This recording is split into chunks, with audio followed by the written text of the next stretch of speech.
Nakatikim ka na ba ng suman na gawa sa kamote?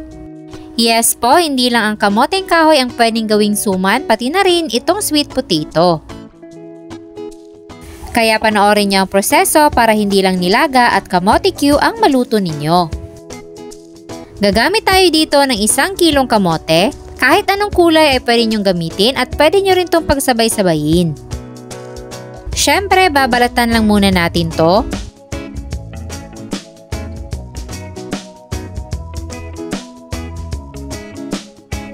Tapos, babad lang natin sa tubig para hindi mangitim. Hugasan na rin ito pagtapos ng mabalatan lahat. Tapos, i-grate natin ng pino itong ating mga kamote.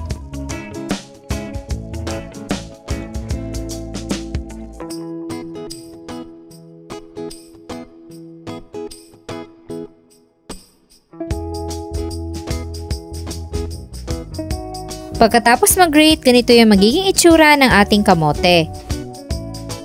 Magkukudko din tayo ng buko para sa ating suman.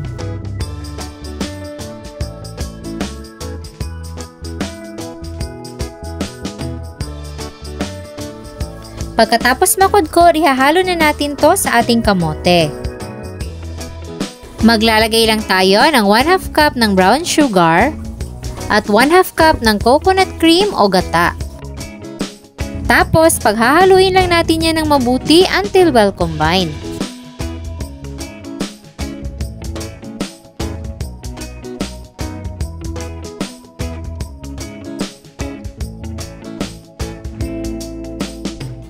Then, prepare na natin yung dahon ng saging. Naidarang na pala to sa apoy at i-divide lang natin sa mga katamtamang sukat. Then, start na tayong magbalot. Kuha lang tayo ng ilang kutsara ng ating mixture. At gaya ng mga nakasanayang suman, ganito lang din yung gagawin natin.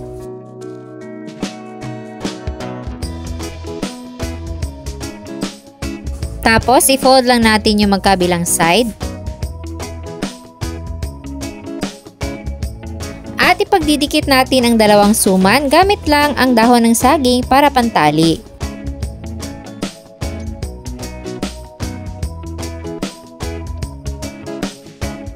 Then, ihihilera na natin to sa ating steamer.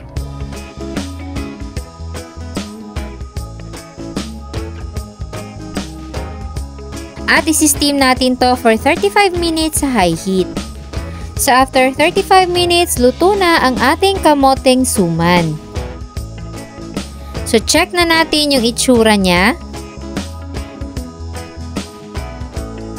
Parang kamoteng kahoy lang din pero mas dark yung kanyang kulay.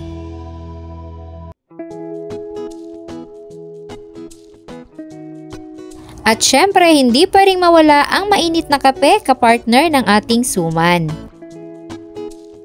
Kung itatanong nyo naman ang lasa, kasing sarap lang din ng kamoteng kahoy.